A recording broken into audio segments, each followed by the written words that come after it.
Los objetivos para este tema va a ser explicar la trascendencia de la farmacología. Vamos a definir algunos conceptos como lo que qué es esta ciencia de la farmacología. Vamos a conocer las ramas principales, ¿no? Porque con los años han ido apareciendo nuevas ramas dentro de esta ciencia. Vamos a desarrollar conceptos, por ejemplo, lo que es un fármaco, lo que es un medicamento, que de repente hasta antes de empezar con lo que es este estudio de la farmacología suena muy parecido, es lo mismo. Vamos a dilucidar estos aspectos, ¿no? Que es por concepto, definición, la acción farmacológica. Vamos a ver también lo que es el efecto farmacológico, como, digamos, aspectos muy generales, porque ya luego lo van a ver de manera individualizada en las ramas de farmacología, como la farmacocinética, como la farmacodinamia, por ejemplo. También dentro de los objetivos para este tema va a ser conocer cómo se produce el desarrollo de los medicamentos y conocer qué cambios producen los fármacos en la función celular. Entonces, esos son los objetivos. Ahora yo les pregunto, chicos, ¿se imaginan un mundo sin medicamentos? A ver, pónganse a pensar en esto. ¿Se imaginan lo que podría ocurrir con la humanidad? Dentro de lo que es el aula, digamos, intranet, el aula virtual, se les ha pedido que bajen esta aplicación, el Mentimeter, que es una aplicación que en este momento lo vamos a utilizar. Así que ahí he puesto un código QR y ahora mismo voy a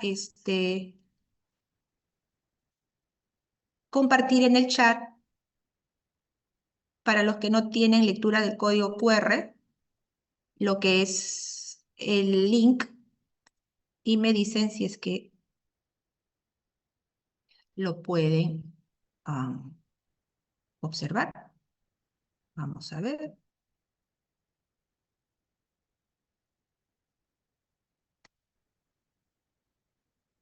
Y vamos a comenzar a interactuar. Tienen ya el enlace, voy a reducir para que puedan ver el código QR y yo también voy a entrar. Vamos a ver. Vamos a entrar.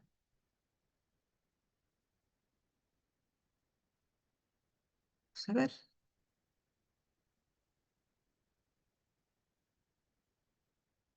Comiencen por favor a interactuar. Los doctores también para poder un poquito ir viendo esta dinámica. Voy a dejar de compartir momentáneamente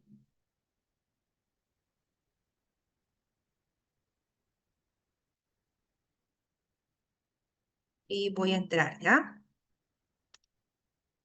A ver, vamos a ver cómo está esta pequeña encuesta. ¿Qué sería de nosotros si es que no existieran los medicamentos? Vamos a ver, ¿ya? Vamos a ver cómo va. Y no sé si se está viendo mi pantalla, no sé.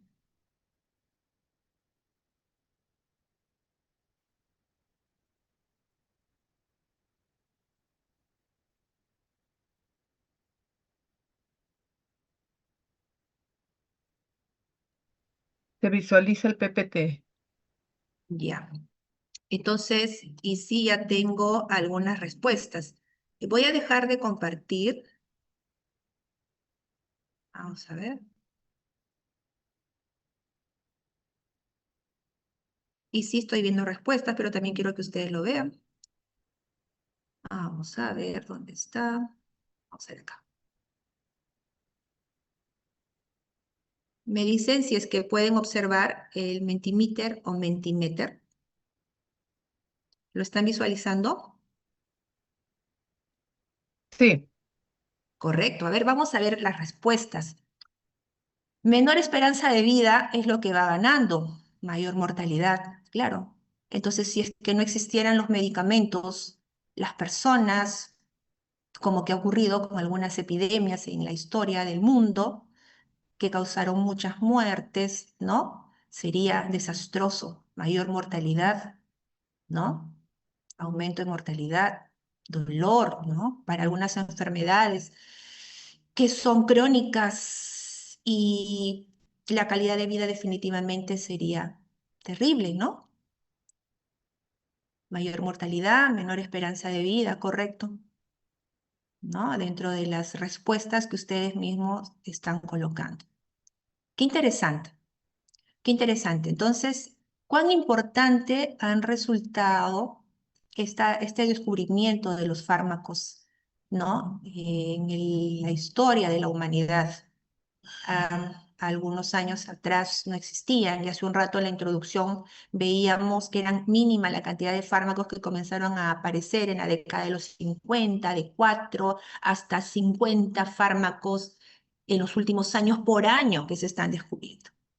Entonces, muy bien. Entonces, esto es importante comenzar a concientizarnos, porque los fármacos existen, pero también, como hemos hablado hace un ratito, hay que comprender, entender, saber cómo actúan, para qué vamos a utilizarlos, en qué momento utilizarlos, en qué momento no, porque también pueden haber errores en la prescripción, no solamente por una falta de medicamento, aplicar algún medicamento o indicar un medicamento a un paciente que no requiere, porque se hizo una mala evaluación, un mal diagnóstico, o de repente comenzar a asociar tratamientos cuando van a haber interacciones que pueden ser hasta muy tóxicas en nuestros pacientes. O sea, los medicamentos existen, han sido muy importantes porque la esperanza de vida en las personas definitivamente ha mejorado, ha reducido, digamos, la mortalidad de muchas enfermedades que han ido apareciendo. Entonces, voy a dejar de compartir esto y vamos a retomar a lo que es la diapositiva. Entonces, ahora sí, me dicen si es que se está viendo. Sí se ve, doctora. Sí, Muchas doctora. gracias. Interesante, ¿verdad? Entonces, los medicamentos son muy, muy importantes. Vamos a ver, vamos a continuar. ¿Cuál es la trascendencia de la farmacología? Definitivamente ya estamos viendo por las respuestas que el que existan fármacos en la actualidad es muy, muy importante. La farmacología va a ser esta ciencia que va a conectar mecanismos moleculares, ¿no? Con las decisiones terapéuticas y resultados en la salud poblacional. Su valor va a trascender de la prescripción individual, ¿no? Porque organiza el razonamiento sobre un fármaco, hay que ver cuán eficaz es, cuán seguro es, ¿no? Y hay que también, según estos aspectos del mismo fármaco, llevarlo a un uso racional, ¿no? De los medicamentos en todo el sistema sanitario.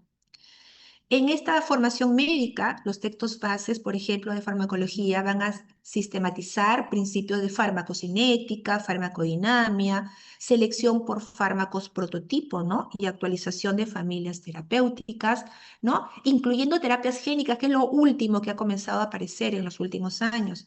Medicina personalizada, ¿no? Ya no es como antaño, de repente, cuando comenzaron a aparecer los fármacos ya que si este antibiótico que apareció para una infección X, digamos, sirve para todos. Por ejemplo, las penicilinas. ¿Para todas las personas va a servir la penicilina? No, porque ya con los conocimientos que se han ido adquiriendo, vemos que pueden haber pacientes que pueden tener alergia, ¿no? A lo que es la penicilina y en lugar de hacerles un bien, es muy grave en ellos. Resulta ser tóxico. ¿No? Entonces, y eso tiene que ver con el conocimiento que se tiene de esta ciencia, ¿no? Y nos dice que en la formación médica también es muy importante y por ende es muy importante dentro de lo que es el currículo clínico, ¿no? En la enseñanza de ciencias de salud, no solamente para los médicos, todo lo que es las profesiones de salud, ¿no? Como enfermería, por ejemplo, odontología, que deben de también tener conocimiento de farmacología, ¿no? En la salud pública, la farmacología va a ser clave frente a la resistencia antimicrobiana, ¿no? em, responsable esta resistencia antimicrobiana de 1,27 millones de muertes, ¿no? Atribuibles, ¿no? Y 4,95 millones asociados en el 2019, ¿no? Estas cifras sostienen políticas de optimización antimicrobiana. O sea, la resistencia a los antibióticos hace de que lo que antiguamente podría haber sido muy efectivo, me pongo el caso de la tuberculosis, por ejemplo, porque con el transcurso de los años hay pacientes con tuberculosis extremadamente resistente o multidrogo resistente, XDR, MDR. ¿Por qué han ido apareciendo estas cepas? Porque definitivamente han ido apareciendo resistencias. ¿No? Por eso que dice que esa resistencia pueden ser responsables de 1,27 millones de muertes. O sea, cuando ya no hay nada que me pueda combatir una bacteria o una micobacteria, como en el caso de la tuberculosis, definitivamente nuestro paciente va a morir. Entonces, por eso dice que es importante el desarrollo de antibióticos, o sea, que se sigan investigando y descubriendo más antibióticos y una vigilancia del uso de los mismos para que no produzcan esas resistencias. La medicina de precisión ha hecho de la farmacología un puente entre lo que es el genoma y la prescripción. Esto es algo último también y trascendental definitivamente, ¿no? Porque ya vamos a precisamente a lo que mi paciente en particular requiere. Y eso, claro, es muy a futuro, ¿no? Para de repente en nuestro país, pero en el mundo ya se está tratando bastante de poder, desde el descubrimiento del genoma humano, ¿no? Como que dependiendo de la constitución genética de cada persona, un fármaco va a reaccionar de diferentes maneras, como le decía. En el caso de la penicilina, depende mucho de la constitución genética, alguna alteración genética que hace que reaccione de manera tóxica, hasta mortal, una penicilina en una determinada persona, pero no en la mayoría, ¿no? Entonces, a eso se refiere, ¿no? Que esta medicina de precisión ha hecho que la farmacología un puente entre el genoma y la prescripción. Guía CPIC, que es del Consorcio de Implementación de Farmacogenómica Clínica, ¿no? De 2020 a 2025, están estandarizando cómo usar genotipos para ajustar la dosis o elegir fármacos, ¿no? Como por ejemplo fármacos que hay problemas, ¿no? Para algunos pacientes, sea desde el punto de vista genético, interacciones, ¿no? Cómo se metabolizan, etcétera, tipo por ejemplo la warfarina, que la van a conocer más adelante, el clopidogrel, la metadona, por ejemplo, disminuyendo eventos adversos. O sea, estos son algunos ejemplos de fármacos que pueden traer problemas para determinadas personas. ¿Y cómo predecir, no? Por ejemplo, en el caso de los alérgicos a las penicilinas se dice, hay personas que pueden ser alérgicos a las penicilinas. Sabemos que existen estos pacientes, pero no sabemos quiénes son. Claro, actualmente ya hay ciertos tipos de medidas que se pueden tomar para ver, determinar si es que es o no sensible a la penicilina. Pero ¿y qué pasa con otros fármacos? Por ejemplo, a lo que podría ser algunas reacciones adversas a la warfarina, al clopidogrel, a la metadona. No sabemos, pero actualmente, pero con lo que es la farmacogenómica clínica ya se comienza, por ejemplo, a través de estas guías conocer mejor qué tipo de pacientes serían los más susceptibles y en qué pacientes no utilizarlos definitivamente. Es como que predecir el futuro a través del genoma humano y la farmacogenómica para poder evitar el uso de ciertos fármacos, y a eso se refiere disminuyendo los eventos adversos y mejorando la eficacia. Entonces yo no le doy esto mejor y llego al objetivo, que es lograr una eficacia terapéutica disminuyendo un evento no deseado.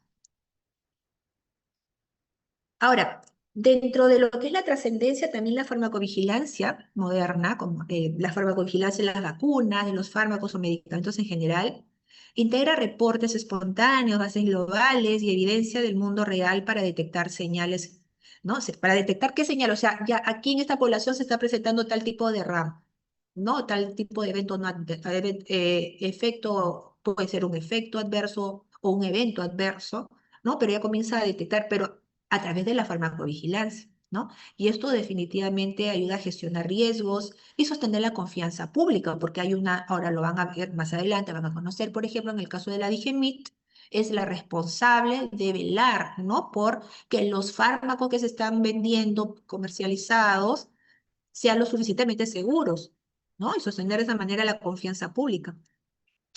Ahora, en innovación terapéutica, la convergencia de la inteligencia artificial entre lo que es la química y biología está acelerando la identificación de dianas terapéuticas, lugares de acción, biofase, ¿no? Y esto tiene que ver con el diseño molecular y la priorización preclínica.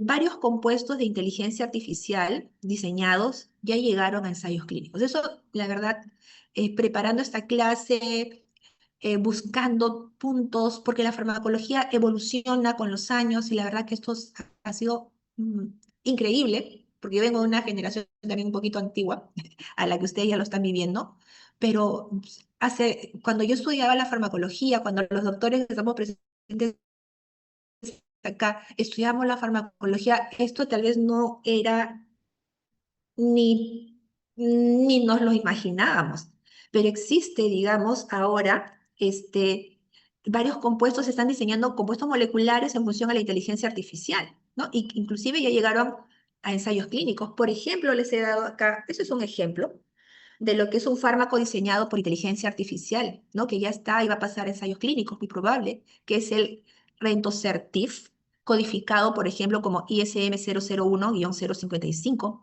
En la descripción de este nuevo fármaco diseñado por inteligencia artificial, dice que es uno de los primeros fármacos completamente generados por una inteligencia artificial. ¿Y a qué va dirigido? A tratar la fibrosis pulmonar idiopática, ¿no? Actúa inhibiendo la proteína quinasa, ¿no? Identificada también por inteligencia artificial. ¿Cuáles son los avances? Ya ha completado ensayos de fase 0 y 1 en junio del 2025, o sea, a nada, hace algunos meses, se publicó un estudio de fase 2 con 71 pacientes, ¿no? Demostrando la buena tolerabilidad de este fármaco. Miren cuánto iba avanzando. Su importancia nos dice que si supera la fase 3, porque ya cuando supera la fase 3 ya pasa a comercialización, será el primer fármaco diseñado por inteligencia artificial.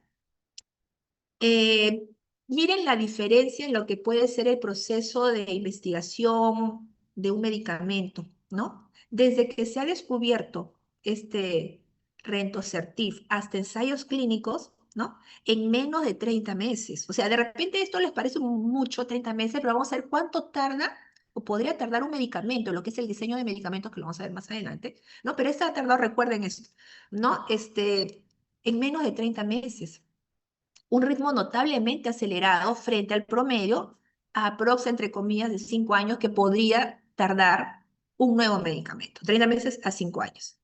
Qué interesante, ¿verdad? Ahora, para el razonamiento clínico cotidiano, los manuales de referencia siguen siendo instituibles, ¿no? Para integrar evidencia con casos y tablas de dosificación. Esto es muy importante. Hablábamos de la medicina basada en evidencia, lo que va a ser un aspecto muy importante dentro de su formación. Y no vamos a lanzarnos al llano, ¿no? A tratar una determinada enfermedad, lo vamos a poner en términos muy básicos, sin tener un respaldo de por medio. ¿No? Y las guías nos van a ayudar mucho, ¿no? Para poder tener, y esos manuales, guías, para poder tener en claro, ante determinado caso, situación, qué es lo que nosotros tenemos, cómo tenemos que actuar. Porque eso es en función a evidencia clínica. Estudios de muchos años y esos manuales, guías nos van a ayudar, dar una orientación, ¿no? Para poder tener una buena prescripción médica y evitar los errores de prescripción, ¿no? Por eso dice, reforzando la prescripción racional y la prevención de iatrogenia, o sea, efectos que no deseamos en nuestro paciente por error del mismo personal de salud, en este caso por error del médico, ¿no? Finalmente, la trascendencia de la farmacología se expresa en 3 planos integrados, ¿no? Plano molecular clínico, es decir, es muy importante y trascendental la farmacología porque es de entender la molécula del fármaco, ¿no? Y cómo actúa esa molécula en nuestro organismo, ¿no? Eso lleva a utilizarlo a nivel clínico, ¿no? Voy a elegir si este actúa a nivel de lo que es la transmisión del dolor, ¿no? A nivel molecular. Listo, me puede ayudar como un fármaco electivo para de repente un manejo de un tipo de dolor y vamos a hacer algunos ajustes en función a la dosis, etc. Poblacional, ¿no? Uso racional, las RAMs que se puedan presentar, ¿no? La vacunación, ¿no? Para poder prevenir lo que es algunas enfermedades. O si es que se presentan, que sea con el mínimo efecto, ¿no? Eh, estas enfermedades, ¿no? Como lo que pasó para la COVID-19, las vacunas como que lo vamos a ir estudiando, no hacen de que no tengamos la enfermedad, sino que cuando la tengamos también sea menos intensas. Innovación, desde descubrimientos a la implementación segura. Entonces, bien, qué interesante lo que es y tan trascendental que es esta ciencia. Ahora, ¿pero qué es la farmacología por definición? Y acá vemos la carátula de uno de los libros que les recomendamos, la verdad. Y si algunas preguntan, ¿con qué puedo comenzar a estudiar? Miren, esto es nuestro libro de texto base, ¿no? Y alrededor de Goodman y Hillman tendremos diferentes literaturas que van a ver, Katz, Florer, Erran, etcétera, que están en nuestra bibliografía. Pero ¿qué nos dice, por ejemplo, por definición, Goodman y Hillman? Dice que la farmacología se define como una ciencia que estudia sustancias que interactúan con los sistemas vivos a través de procesos químicos, ¿no? Porque ese fármaco ingresa y va a comenzar a reaccionar, ¿no? Hay ciertos procesos químicos dentro del organismo, particularmente aquellas utilizadas para prevenir, diagnosticar y tratar enfermedades, ¿no? O sea, esas moléculas ingresan ¿con qué fin? Para poder prevenir una enfermedad, hacer un diagnóstico de una enfermedad y tratar enfermedades. Incluye tanto el conocimiento de los mecanismos de acción, subrayo, mecanismo de acción, como los efectos, subrayos, efectos de los fármacos en los organismos. En Flores plantea que la farmacología es la ciencia que investiga la interacción de las sustancias químicas con los organismos vivos, sus mecanismos de acción, así como las aplicaciones terapéuticas. Se considera tanto a los medicamentos como a los tóxicos. ¿No? Por eso habla que la farmacología como la intervención de sustancias químicas, porque muchos fármacos que se creen que podrían llegar a ser fármacos digamos, en los procesos de investigación de un medicamento, de repente quedan en determinadas fases de estudio porque se está demostrando que supera el riesgo el beneficio, o sea, son más tóxicos. Entonces, si el riesgo supera el beneficio, ¿para qué seguir investigando? Entonces, pero ya se está haciendo farmacología, ojo, con ese estudio de esta nueva sustancia química. Por eso acá en Flores utiliza el término de sustancia química, ¿no? Y se considera tanto a los medicamentos como a los tóxicos, abarcando un enfoque integral de la relación entre sustancia y organismo. Las ramas de la farmacología con los años han ido aumentando, ¿no? Como por ejemplo la farmacogenética, que es algo que ha ido apareciendo en los últimos años. Acá básicamente están las principales ramas, ¿no? Entonces, eh, la farmacología estudia las interacciones de los fármacos con el sistema biológico, ¿no? Los sistemas biológicos, desde los mecanismos moleculares que estas van a utilizar para que puedan actuar, ¿no? Para que puedan llegar a presentar efectos clínicos, ¿no? En las personas, en la población en general. Se organiza, ¿cómo se puede organizar? Y acá vemos algunas, ¿no? Por ejemplo, acá está la farmacodinamia, la farmacocinética, farmacología clínica, terapéutica, clínico-terapéutica, y se entrecruza con toxicología, farmacogenómica, farmacovigilancia, farmacoepidemiología, farmacoeconomía, que es muy, muy importante y está tocando mucha importancia en los últimos años, porque la verdad es importante también eh, estudiar, investigar, entender de qué vale de que puedan aparecer los mejores tratamientos, los mejores fármacos, si eso finalmente al momento de aplicar va a ser para algunas personas inalcanzable económicamente, ¿no? Entonces, esto también es muy importante. Farmacología del sistema. Entonces, acá tenemos, por ejemplo, en esta gráfica, algunas de las ramas más importantes dentro de lo que sería la farmacología. Han ido apareciendo también farmacoepigenética también, que acá no lo he considerado, pero estoy considerando acá, y lo vamos a ver en el seminario, ¿no? Entonces, pero estas son dentro de las principales ramas de la farmacología. Ahora, como rama de la farmacología tenemos a la farmacocinética. Acá lo voy a hablar de manera general, chicos, porque para poder entender la farmacología, yo tengo que, digamos, el conocimiento desdoblarlo desde el inicio, en farmacocinética y farmacodinámica, que abarca muchos aspectos. Pero, ¿qué es la farmacocinética? Es una rama de la farmacología que estudia el curso temporal, ¿no? Del fármaco, ¿no? De las concentraciones de un fármaco en el organismo, desde que se administra hasta que se elimina, ¿no? Entonces acá estamos viendo, por ejemplo, es más, este gráfico podría inclusive hablarse de un LATME, acá le faltaría la L, porque esta cápsula que está aquí se tiene que liberar, ¿no? Entonces ahí empieza la farmacocinética, desde su liberación del principio activo que está dentro de la cápsula, y luego se absorberá, distribuirá, metabolizará y eliminará, ¿no? Entonces se describe estos procesos proporcionando un marco para predecir la concentración plasmática. Vamos a ir aprendiendo, ¿no? Que los fármacos, dependiendo de cómo ingresan, las concentraciones plasmáticas van a variar, o sea, la biodisponibilidad va a ser diferente, ¿no? Entonces, esto permite ajustar la dosis para lograr eficacia terapéutica con mínima toxicidad, ¿no? Considerando factores, eso tiene que ver mucho, hace un rato les daba el ejemplo de dos mujeres, ¿no?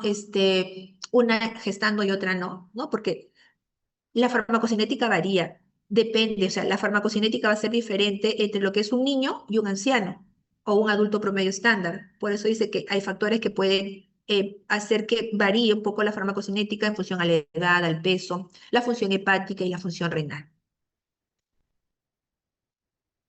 ¿Qué es la farmacodinamia? En este caso, la farmacodinamia es esa rama de la farmacología que va a estudiar los efectos bioquímicos y fisiológicos de los fármacos sobre el organismo. Es decir, ¿no? Ingresaron, acá vemos una célula, y cómo comienzan a liberarse las sustancias químicas y estas sustancias químicas, cómo comienzan a interactuar frente a estos receptores, por ejemplo. Entonces, por eso se refiere que va a estudiar los efectos bioquímicos y fisiológicos de los fármacos sobre el organismo, así como los mecanismos. Esto vendría a ser ya mecanismo de acción a nivel molecular, ¿no? Y celular. Se centra en responder qué hace el fármaco en el organismo, o sea, qué efectos va a producir el fármaco en el organismo, describiendo cómo los fármacos interactúan con los receptores. Podrían ser receptores, podría interactuar con enzimas, podrían los fármacos actuar frente a canales iónicos u otras dianas biológicas, transportadores, por ejemplo, ¿no? Para que se pueda producir sus efectos terapéuticos o sus efectos que no quiero, porque a veces van a ser inevitables, pero el riesgo debe ser menos que el beneficio. O sea, el beneficio siempre debe superar el riesgo. Incluye conceptos fundamentales como afinidad, eficacia, potencia, selectividad y la relación dosis-respuesta dentro de lo que es farmacodinamia, ¿no? Que nos va a permitir comprender y predecir la magnitud del efecto farmacológico. Dentro de otras ramas, vamos a ver la farmacología clínica.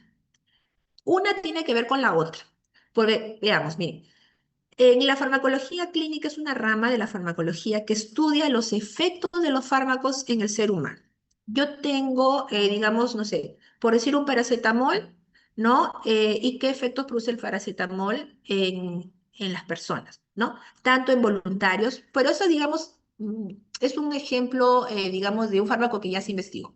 De repente, el mismo fármaco que habíamos hace un rato, ¿no? Creado por inteligencia artificial, vamos a poner eso para que se pueda entender mejor. Ese fármaco en este momento está pasando de estudios de fase 2 clínicos a fase 3. En ese sentido, la farmacología clínica nos dice que es la rama de la farmacología que estudia efectos, por ejemplo, de este fármaco, ¿no? Y así muchos que son investigados en el ser humano, tanto en voluntarios sanos. Esto se refiere a estudios clínicos, ¿no? Tanto en voluntarios sanos como en los pacientes, con el objetivo de optimizar su uso terapéutico. O sea, se investiga, vamos a ver, funciona, no funciona, es tóxico, no es tóxico, a qué dosis va a funcionar, etcétera, con qué frecuencia le vamos a dar. Incluye la evaluación de la eficacia, seguridad, interacciones y variabilidad de la respuesta a los medicamentos en condiciones reales de la práctica médica. Se fundamenta en la evidencia científica, ¿no? Para establecer la relación beneficio-riesgo. Como por eso le decía siempre, en estos estudios que se hacen de los medicamentos, estudios clínicos, tenemos que comprobar, y los investigadores tienen que comprobar que el beneficio supera el riesgo y diseñar pautas de tratamientos individualizados. Ahora, teniendo ese conocimiento de estas sustancias químicas, de los fármacos que ya se han investigado y que finalmente logran demostrar su beneficio, vemos lo que es la farmacología terapéutica, también llamada terapéutica farmacológica. Se centra en estos fármacos, por ejemplo, en la aplicación de los conocimientos farmacológicos para tratar las enfermedades. O sea, lo que salió de esta investigación, ¿no? Entonces ya lo pues, digamos, descubrimos un fármaco para lo que es el cáncer de mama, por ejemplo, o un nuevo fármaco, un fármaco para artritis reumatoide, ¿no? Entonces, este fármaco que sale ya lo aplicamos, ¿no? Y a eso tiene que, y cuando se aplica, o sea, es la aplicación de este conocimiento, ya estamos hablando de una terapéutica farmacológica. O sea, se está utilizando, por ejemplo, para tratar, ¿no? Entonces, farmacología terapéutica es la aplicación de los conocimientos farmacológicos en el tratamiento de las enfermedades, que abarca la selección adecuada del medicamento, la dosis, la vía de administración, la duración de tratamiento y la monitorización de las respuestas clínicas. Su finalidad es maximizar el efecto beneficioso del fármaco, reducir riesgos y contribuir a la recuperación o control de la enfermedad, integrando la farmacocinética, farmacodinámica y la farmacogenética del paciente. ¿Ya? Ahora, ¿qué es la farmacoepidemiología? Es una disciplina que estudia el uso y los efectos de los fármacos en grandes poblaciones. En farmacoepidemiología comienzan a ver, digamos, a nivel poblacional, los efectos que están produciendo los fármacos, integrando los principios de la farmacología clínica con los métodos epidemiológicos. Entonces, una depende de la otra, ¿no? Integrando los conocimientos clínicos de un fármaco con métodos epidemiológicos, que también ya ustedes ya lo deben conocer o van a llevar, en fin. Su objetivo principal es evaluar, ¿es eficaz, es seguro? Patrones de utilización de los medicamentos en condiciones ya reales, ¿no? De práctica médica, permitiendo identificar beneficios, riesgos que no siempre son o es evidencia o se ven evidenciados en los ensayos clínicos controlados como que lo vamos a hacer. Entonces, porque una cosa es ver los efectos que produce un fármaco dentro de estudios clínicos controlados, fase uno, fase 2, fase 3, pero todo está controlado. O sea, ahí yo no voy a utilizar, de repente, no voy a evaluar mi fármaco en una persona que tiene insuficiencia hepática o renal, o no lo voy a evaluar en personas que están tomando otros fármacos. No, no, no. Entonces es todo controlado. No tienes que hacer esto, no tienes que tomar lo otro. Entonces, pero la realidad es diferente. A eso se refiere. La epidemiología tiene que ver, ¿no? A nivel de la población, los efectos que están presentando los fármacos ya en la realidad, ¿no? Por eso decía acá, en condiciones reales de la práctica médica, ¿no? Esta área resulta fundamental para la toma de decisiones, para estas decisiones terapéuticas, la vigilancia post-comercialización y la elaboración de políticas de salud basada en evidencia científica. Ahora, la farmacovigilancia, entonces, ¿qué será? Sale de esta farmacoepidemiología. La farmacovigilancia se define como la ciencia, o sea, esto ya es algo ya más específico dentro de lo que vendría a ser esta farmacoepidemiología, porque aquí lo vamos a ver también en seminario más adelante, se define como la ciencia y ya son actividades, ¿no? Actividades muy concretas relacionadas con la detección, evaluación, comprensión y prevención de efectos adversos de los medicamentos o cualquier otro problema relacionado con ellos. Es decir, acción, farmacovigilancia, o sea, cómo yo voy a detectar, evaluar, comprender, prevenir efectos adversos. A través, por ejemplo, de una de las herramientas muy importantes que se utiliza dentro de la farmacovigilancia, que es el reporte espontáneo de reacciones adversas. O sea, hay formatos donde, digamos, yo médico estoy viendo una reacción en mi paciente de tal fármaco, entonces concretamente la acción es eso. Eh, de escribir dentro de estos formularios la descripción de los efectos que estoy viendo. Esto es algo concreto, si se dan cuenta, algo más individualizado, ¿ya? Su propósito es garantizar seguridad de los fármacos durante su uso clínico, identificando reacciones adversas que no siempre se han detectado, se pueden detectar en los ensayos clínicos. ¿Correcto? Porque de repente los estudios clínicos pueden tardar 5 años de investigación, 10 años de investigación. ¿Y qué pasa con los fármacos cuando ya son en la realidad comercializados? Hay pacientes que pueden estar con un fármaco más de 10 años en enfermedades crónicas, por ejemplo, digamos diabetes, pero el estudio solamente duró 5 años. Entonces, ¿qué pasa después de 5 años? Solamente se centran en esos RAMs, pueden aparecer otros probablemente. Esto va a aportar información esencial para el uso racional de los medicamentos en la práctica médica. ¿Ya? Ahora, hemos venido hablando a través de estas ramas de la farmacología, hemos hablado desde lo que es, por definición, en lo que es lo que estudia la farmacología, las ramas principales dentro de lo que es la farmacología, y podemos hablar de fármaco, podemos hablar de medicamento, ¿es lo mismo? ¿Cuál es la diferencia? Vamos a explorar y vamos a ver. Por definición, un fármaco es toda sustancia química, natural o sintética que al interactuar con un organismo vivo puede modificar, eh, puede producir modificaciones en procesos fisiológicos o patológicos. No necesariamente está formulada para una administración clínica, ya que su definición abarca tanto compuestos en investigación como sustancias con potencial terapéutico o tóxico. Me explico. O sea, el fármaco viene a ser una sustancia pura que de repente se aisló de una planta medicinal un principio activo que se le atribuye que podría ser, se me ocurre, un nuevo antibiótico, ¿no? Un antibiótico. Entonces tiene poder antibacteriano y comienza esa sustancia nueva a ser investigada. Esa sustancia química se considera un fármaco. Se comienza a investigar, se comienza a hacer estudios preclínicos, clínicos, y de repente solamente en el estudio preclínico ya vemos que es muy tóxico. Entonces, se está haciendo farmacología, se está investigando esta sustancia química, pero en los estudios vemos que no, que el beneficio es mínimo y el riesgo es muy alto. Entonces queda, o sea, queda en el camino, no se investiga más, es muy tóxico y eso ya se considera también un fármaco, una sustancia química, es una sustancia pura. Y en algunos casos, por ejemplo, y no llega a ser comercializado porque resulta ser muy tóxico, pero puede pasar que esa sustancia química que se está investigando, antibacteriana, pasa a los estudios preclínicos muy bien, pasa a los estudios clínicos fase 1, fase 2, fase 3, el beneficio supera ampliamente el riesgo, perfecto, y llega a ser ya dado el visto bueno para la comercialización. Y ese fármaco ya pasa a ser un medicamento. Por ejemplo, tenemos fármaco, morfina, paracetamol, nicotina, como tal. Imagínense en su esencia pura cómo vendría la morfina, cómo vendría el paracetamol. O sea, la sustancia pura es el fármaco. Entonces, ¿qué es un medicamento? Un medicamento es el producto farmacéutico que contiene uno o varios fármacos.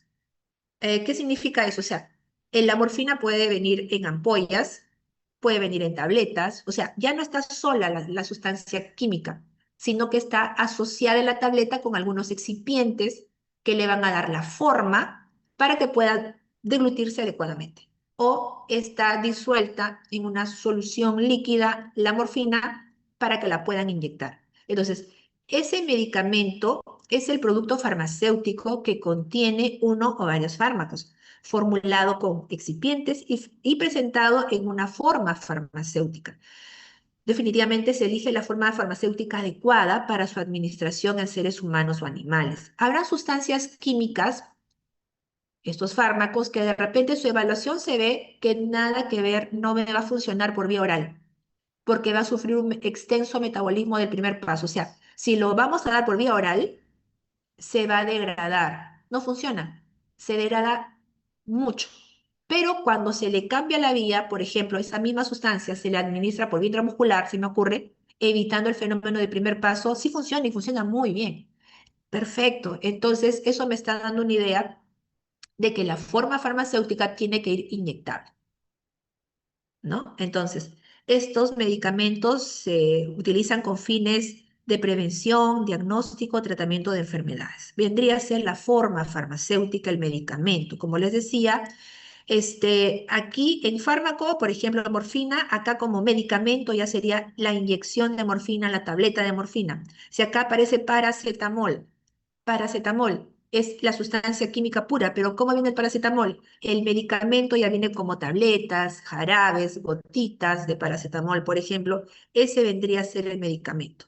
En el caso de la nicotina, aunque se utiliza, por ejemplo, para ciertas terapias de farmacodependencia en parches, ¿no? Pueden haber algunas otras sustancias químicas que podrían resultar ser tóxicas y también se considerarían fármacos.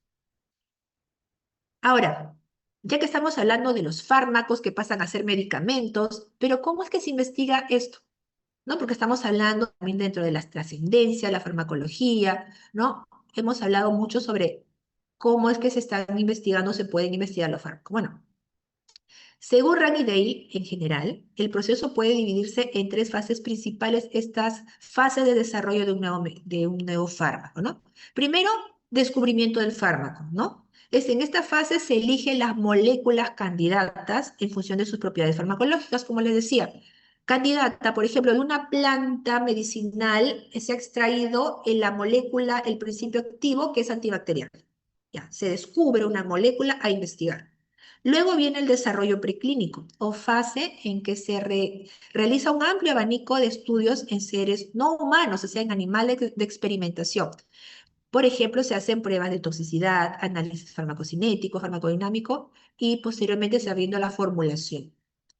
Luego pasa a desarrollo clínico o fase en las que se prueba la eficacia. Esto ya clínico es personas, preclínico en animales de experimentación, clínico en personas, o fases en las que se aprueba la eficacia, los efectos secundarios y los peligros potenciales que el fármaco seleccionado provoca en voluntarios sanos y pacientes. ¿Cómo es eso de voluntarios sanos y pacientes? Vamos a ver, entonces eso tiene que ver con el conocimiento de las diferentes fases de estudios clínicos en este caso.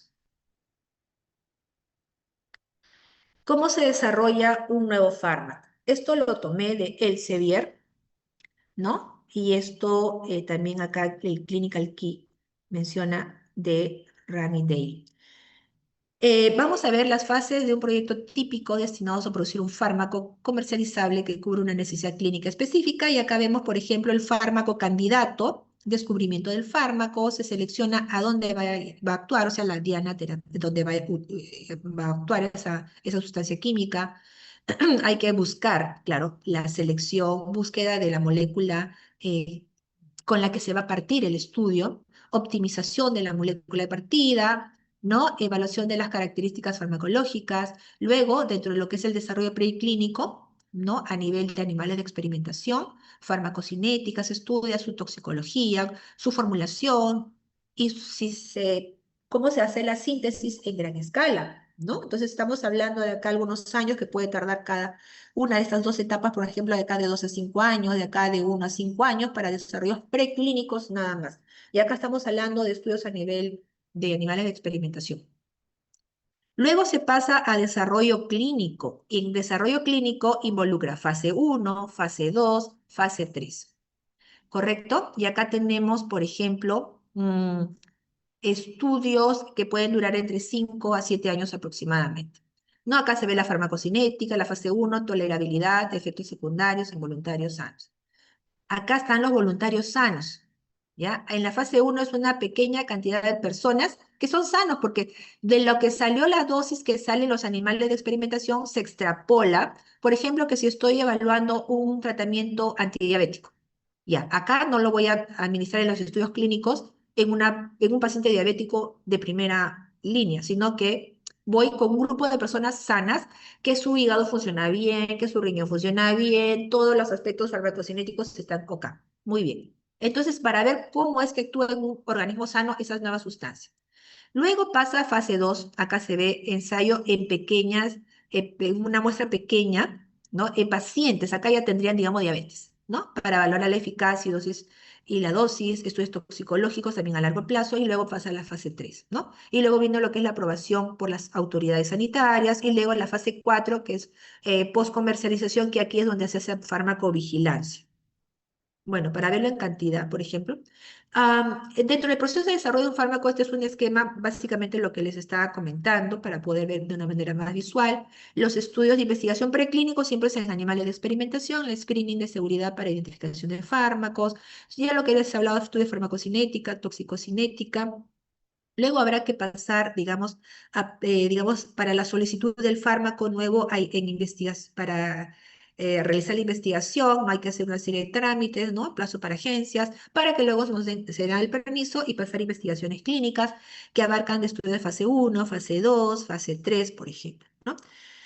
Y luego pasa ya, cuando ya supera la fase 3, beneficio superó el riesgo, ya hay que pasar también por una serie de procesos, digamos, para que se pueda aplicar el nuevo fármaco. Se comienza la solicitud de aplicación de nuevo fármaco y luego, después de todos estos procesos, para que pueda llegar a ser utilizado con los pacientes, ¿no? Se requiere que también se apruebe ese nuevo fármaco, ¿no?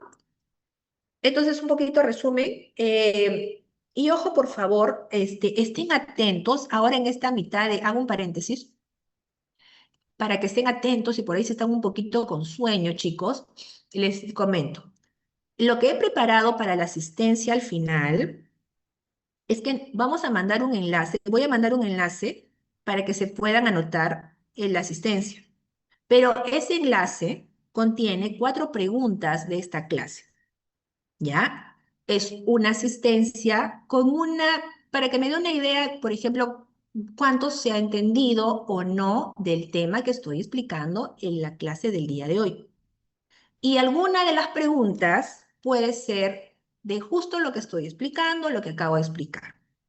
Cierro paréntesis, ¿ya? Eso también es importante que les comente, que es como para un control de la clase, más no va a ser para su promedio. ¿Ya? Entonces, para que puedan tener una asistencia, tienen que responder algunas preguntas. Y la asistencia, el link que les voy a pasar, solamente vamos a dar algunos minutos para que tengan el tiempo suficiente de que se puedan anotar, puedan responder 4 preguntas y luego ya cerraré, digamos, ese enlace.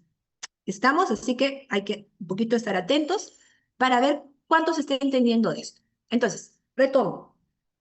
Dentro de lo que es la investigación preclínica, y hablábamos de animales de experimentación, se hace investigación de los aspectos farmacocinéticos, ¿no? Igual, absorción, distribución, metabolismo y excreción del fármaco, sustancia química que se está investigando.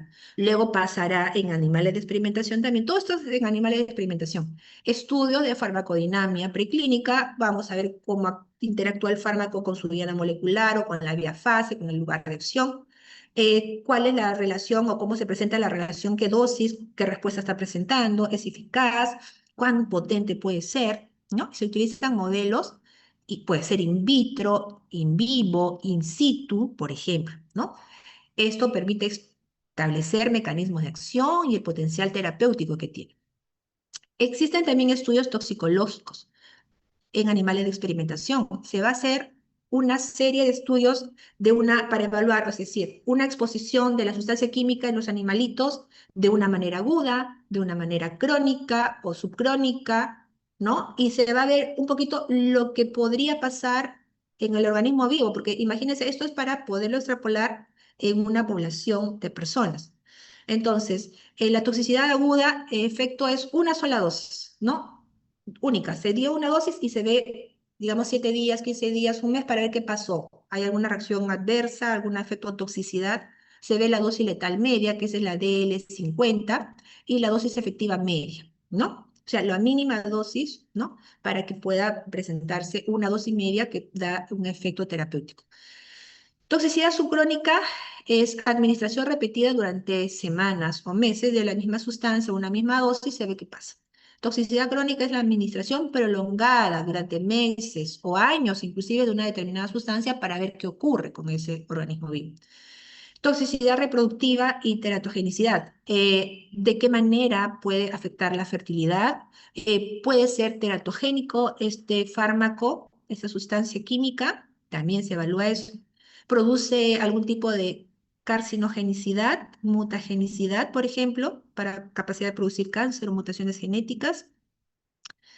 Eso es en cuanto a los estudios toxicológicos. Y en función a estudios de seguridad farmacológica, se evalúan posibles efectos indeseables del fármaco sobre sistemas fisiológicos vitales. Por ejemplo, efectos indeseables, produce efectos indeseables a nivel del sistema cardiovascular, Por ejemplo, si produce esos efectos iniciales, va a producir arritmia, cambios en la presión arterial, produce efectos iniciales a nivel del sistema respiratorio, por ejemplo, alteraciones en la frecuencia y volumen respiratorio, ¿no? Puede producir efectos a nivel del sistema nervioso central, por ejemplo, puede producir sedación, convulsiones o alteraciones motoras, por ejemplo.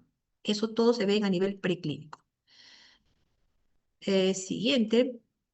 Una vez que ya pasa la fase de estudio o la etapa, para no confundirlos, etapa de estudios preclínicos, se hace una serie de documentación, como hemos visto hace un rato, para que se pueda dar permiso y pase a investigaciones de tipo clínico.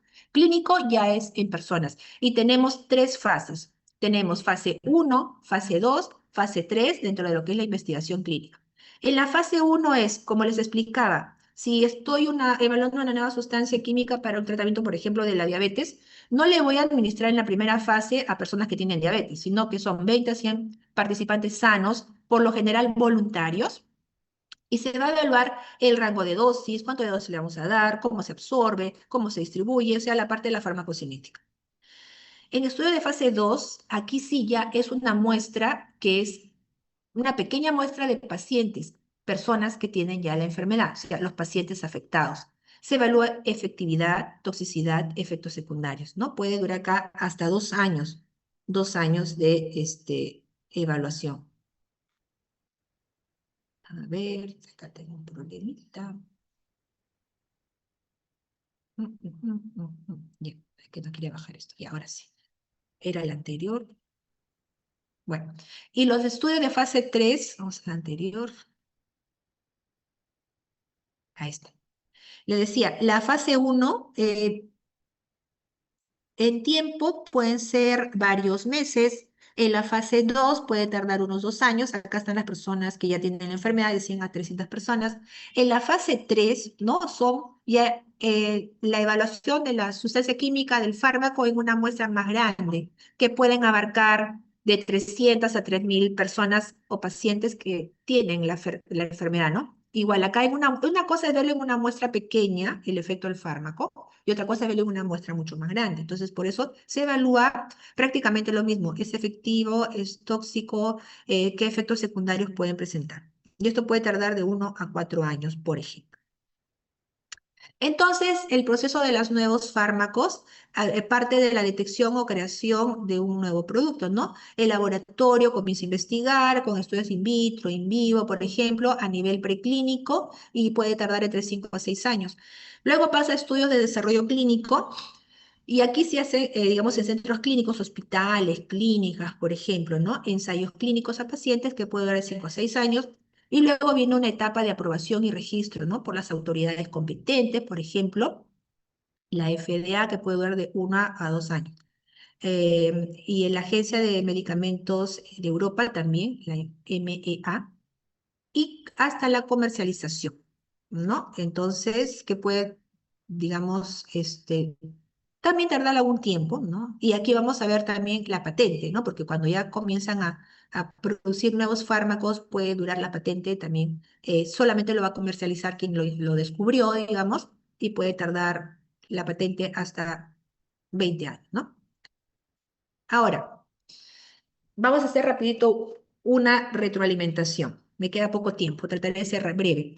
Ya, una vez que los fármacos ya son, digamos, superó el riesgo, el beneficio supera el riesgo, entonces tenemos la forma farmacéutica. Viene a ser la forma física de cómo que va a tener el fármaco. O sea, ya tengo la sustancia y el polvito de alguna sustancia química, un nuevo fármaco. Entonces, em, la forma farmacéutica es la forma que adopta el fármaco para facilitar su administración, asegurar la estabilidad, permite la liberación controlada, ¿no? Del principio activo, garantiza su biodisponibilidad. Pueden ser formas sólidas, líquidas, semisólidas y gaseosas, ¿no? Entonces, dentro de lo que serían las formas farmacéuticas.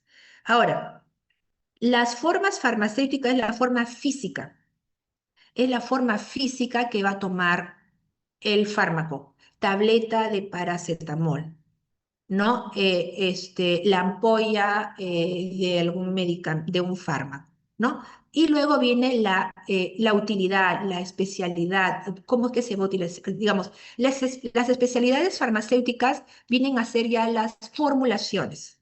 ¿no? Una cosa es ya, este fármaco en la forma farmacéutica es estable y me va a dar efectos inyectables, no por vía oral, no en forma sólida, entonces tiene que ir inyectable, ya, pero la especialidad vendría a ser, ya, inyectable, la dosificación, ¿no? Con qué dosis, con qué concentración, en qué solución va a estar disuelta, etcétera. Entonces, dentro de las especialidades farmacéuticas, tenemos productos de síntesis química, productos biológicos, acá tenemos algunos productos biológicos, radiofármacos, fitofármacos, productos homeopáticos, etcétera. ¿Ya? Estoy un poquito acelerando porque ya nos queda poco tiempo. Dentro de los fármacos también tenemos biotecnológicos o fármacos recombinantes, que son productos biológicos que habíamos visto acá, pueden ser sueros, vacunas, hemoderivados, hormonas, ¿no? Y mm, son de tipo proteico desarrollados por ingeniería genética, obtenidos por medio de técnicas de combinación de ácidos nucleicos o ARN recombinante. Nos suena mucho de repente a las vacunas, por ejemplo, para el COVID, ¿no? ARN, por ejemplo, recombinante, anticuerpos monoclonales, entre otros. Ahora, el medicamento, ya sea el fármaco, es la forma, el fármaco es una sustancia química que va a pasar a una forma farmacéutica, que sea una tableta, que sea un jarabe, pero ¿qué es el medicamento? El medicamento es un producto farmacéutico que contiene uno o más principios. O sea, este es un medicamento, es decir, si lo veo de manera individual, el paracetamol como tal, digamos, sustancia química, es un fármaco, pero ya el medicamento vendría a ser la forma, ¿no? Es un producto farmacéutico que contiene uno o más principios activos. Es decir, y no solamente esto, ya viene con los excipientes, ¿no? Que le va a dar la estabilidad, ¿no? Para que se pueda absorber y liberar y tenga una buena biodisponibilidad. Vamos a leerlo, ¿ya? Contiene uno más el medicamento, uno más principios activos en una forma farmacéutica determinada, acompañada de excipientes, ingredientes inactivos destinados a la prevención, ¿no? Diagnóstico, alivio, tratamiento, curación de enfermedades en los seres humanos, ¿no? A diferencia del simple fármaco, el medicamento es la forma terminada, estandarizada y autorizada para su uso clínico. Ahora, los medicamentos pueden ser diferentes, clasificados de diferente manera. Según el origen, pueden ser naturales, semisintéticos, sintéticos, biológicos, biotecnológicos. Son naturales, hablamos, pueden ser derivados de plantas, animales o minerales. Acá tenemos algunos ejemplos, ¿no? Como la morfina o insulina animal. Semisintéticos, hay modificaciones químicas de los productos naturales. Por ejemplo, se sintetiza la amoxicilina a partir de la penicilina natural. Sintéticos, ¿no? Íntegramente por síntesis química, por ejemplo, el diazepam. Biológicos, sustancias que se obtienen de un organismo vivo, ¿no? Como microorganismos, células, por ejemplo, ahí tenemos las vacunas. Biotecnológico, que vendría a ser un subgrupo de los biológicos. En este caso se obtiene utilizando técnicas de biotecnología moderna, tipo ADN recombinante, células cultivadas en bioreactores, hibridonas, terapia génica, etcétera, ¿no? Acá vendría a ser, hay diferentes tipos de insulina, ¿ya? Desde la insulina humana, extraída directamente de páncreas de animales, y hasta, por ejemplo, esta insulina biotecnológicos, que es insulina recombinante humana, es otro tipo. Los medicamentos a su vez pueden clasificarse según la utilidad terapéutica. Pueden ser, por ejemplo, se utiliza para prevenir, diagnosticar y tratar una enfermedad. Utilidad terapéutica, por ejemplo, se encontró una sustancia que disminuye los niveles de colesterol. Un fármaco que tiene efectos sobre la coagulación de la sangre. Un fármaco que disminuye el dolor. Esa es su utilidad. Por lo tanto, su clasificación terapéutica será, si disminuye el colesterol, tenemos, por ejemplo, dentro de lo que es clasificación terapéutica sería considerado un hipolipemiante.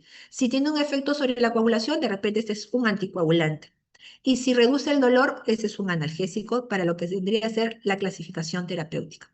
Según su denominación, miren chicos, pueden ser los medicamentos reconocidos de la siguiente manera. Su nombre químico, por ejemplo, la N4-hidroxifenil, hidroxifenilacetamida, es el nombre químico, por ejemplo, del paracetamol. El nombre genérico, paracetamol o denominación común internacional, y el nombre comercial, por ejemplo, una marca conocidísima, Panadol, por ejemplo, ¿no? Ahora, la clasificación según la protección de la patente, o sea, les decía ya, ¿no? Una vez que se descubre el fármaco, esa empresa puede tener la patente, por ejemplo, hasta 20 años, ¿no? Pero ¿qué medicamentos existen, ¿no? Pueden haber de marca con patente, ¿no? Estos son los que son protegidos por un periodo de exclusividad. Solamente ellos lo producen, nadie más, lo que le garantiza al fabricante el único derecho de producción y venta, ¿no? Por ejemplo, un nuevo anticuerpo monoclonal. La marca de marca innovador, es decir, perdió su patente, ya dejó la patente, otros lo pueden producir esa fórmula, pero fue el primer producto desarrollado con ese principio activo, ¿no? Por ejemplo, en este caso, el amoxil de Glaxo, del laboratorio Glaxo. Y los de marca son fármacos que no son originales, pero le ponen, digamos, a un genérico le ponen su nombre comercial. Cada empresa pone una marca diferente, ¿no? Y ese es un nombre de marca no original. El genérico es tal cual la denominación común internacional, ¿no? Los biosimilares, una versión altamente comparable a productos biológicos de referencia, pero no idénticas debido a la complejidad de su producción, ¿no? Por ejemplo, en este caso específicamente la insulina, la argina, por ejemplo. Ahora, es muy importante también identificar los precios. Miren, acá vemos un blister, por ejemplo, de acitromicina, lo que cuesta un blister de acitromicina de 3 tabletitas, ¿no? Cuando es un blister con genérico con nombre de marca, le cuesta el doble, o mejor dicho, a lo que cuesta el de marca, puedo comprar 2 blisters. Y el genérico puedo comprar 15 blisters, a lo que me cuesta uno, digamos, de marca innovadora. Y acá vemos algunos ejemplos que es muy interesante, por ejemplo, la citromicina, tratamiento para 3 días, por ejemplo, las 3 unidades en un tratamiento genérico cuesta 5,97 soles, pero cuando es un tratamiento de marca, medicamento de marca, puede llegar hasta 35,16. Y así tengo otros ejemplos ahí, pero por tiempo ya lo voy pasando. Los medicamentos esenciales, ahora, son aquellos que un país considera necesarios para atender las necesidades básicas de la población. Eh, Son aquellos medicamentos y productos biológicos que cubren la mayor parte de la morbilidad en el país, ¿no? Necesidades prioritarias de salud que luego de una evaluación técnica especializada multidisciplinaria han demostrado ser comparativamente seguros, eficaces y costo efectivos, ¿no? Entonces, esto tiene que ver con las necesidades de un país, ¿no? Esos son los medicamentos y acá tenemos el Petitorio Nacional Único de Medicamentos Esenciales que maneja el Ministerio de Salud.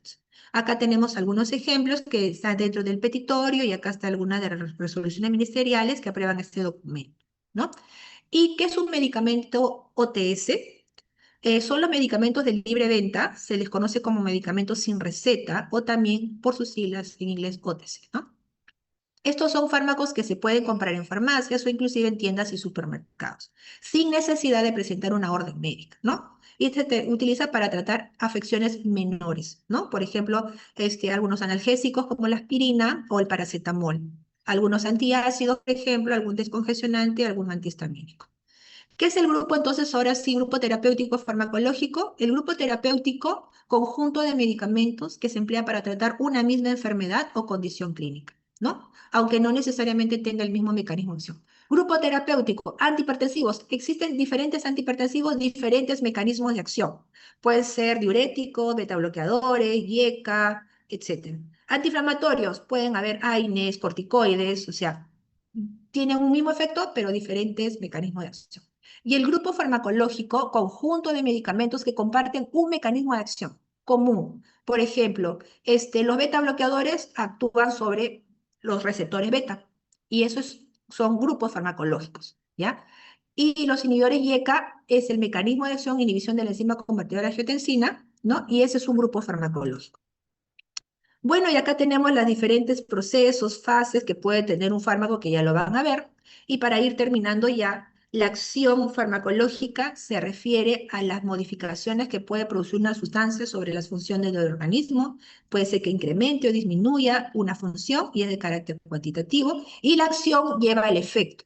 El efecto es la manifestación de la acción del fármaco. Lo podemos ver. El efecto de repente, midriático que produce la cocaína administrada de manera tópica, por ejemplo, ¿no? O que bajó la temperatura De 39 ahora está en 37. Eso que se puede medir con un equipo tan sencillo como el termómetro es el efecto.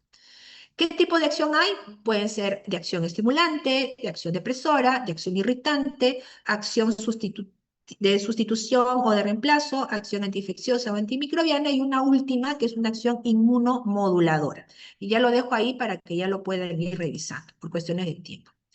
Ahora, otro punto ya para finalizar nos dice, ¿qué cambios pueden producir los fármacos a nivel celular? Los fármacos pueden producir sus efectos actuando, puede ser a nivel de receptores, enzimas, canales iónicos, transportadores, etcétera. De diferentes maneras pueden actuar a nivel celular. Pero lo que sí hay que tener en claro es que los fármacos no crean funciones nuevas en la célula, sino que modulan las que ya existen. ¿Correcto? Entonces, lo que van a aprender, lo que viene a continuación en las siguientes clases de teoría, ya tengo en claro de que hay una forma farmacéutica que tiene el fármaco y ese fármaco cuando ingresará tendrá un mecanismo de acción. Ese mecanismo de acción llevará a una acción farmacológica y la acción farmacológica se va a manifestar en efectos farmacológicos. ¿Correcto? Es un poquito para resumir y ordenar las ideas que vienen en las teorías siguientes. Y finalmente, indicar que la farmacología es el puente entre lo que es la ciencia y la salud, chicos. Muchas gracias. Ahora sí, vamos a lo que sería la asistencia. Vamos a dar algunos minutos y lo Eh, voy a colocar. No sé si hay alguna doctora, pregunta, ¿sí? eh, no sé, para chicos, buenos días. Creo que para un poquito aclararles respecto a la práctica de laboratorio y seminario taller, ¿ya? Si bien es cierto, tienen el comunicado en el aula virtual para recordarle a los alumnos que esta semana la práctica de laboratorio 1 y el seminario taller 1 se desarrollará en el horario de la práctica de laboratorio, o sea, se desarrollará en el laboratorio de farmacología y fisiología donde están programados. Cualquier información respecto al curso en su aula virtual, chicos, ¿ya? Es nuestro medio de comunicación. Además de cualquier publicación en la vitrina que está en el tercer piso, al costado de nuestro laboratorio. Muy ¿Ya? bien. Gracias, Sí, doctora. He puesto en el chat el enlace para la asistencia, por favor. Lo voy a tener activo unos 5 minutos y luego de eso ya lo voy a cortar. ¿Alguna pregunta, chicos? ¿Tienen acceso? ¿Me confirman al enlace? Sí, doctora. Sí, doctora. Muchas gracias. Respondan. Disfruten las preguntas. Y conmigo. otra cosa, elijan su delegado, por favor, Ah, sí, sí, ¿ya? sí. Muy bien, yo creo que terminamos hasta allí. Voy a dejar de grabar. Sí. Nos Recording vemos. stopped. Chao, chicos. Listo. Y con eso terminamos. Va a estar hasta las 9:45 la asistencia y luego de eso ya voy a cerrar. ¿Estamos? Que tengan un excelente inicio de semestre, disfruten sus clases y ya nos vemos en esta semana en sus respectivos horarios de laboratorio donde se va a desarrollar el seminario. Un abrazo, que les vaya muy bien, chicos. Nos vemos. Gracias, doctora. Muchas gracias, doctora. Gracias, doctora. Hasta luego. Gracias, doctora. Muchas gracias. Hasta luego.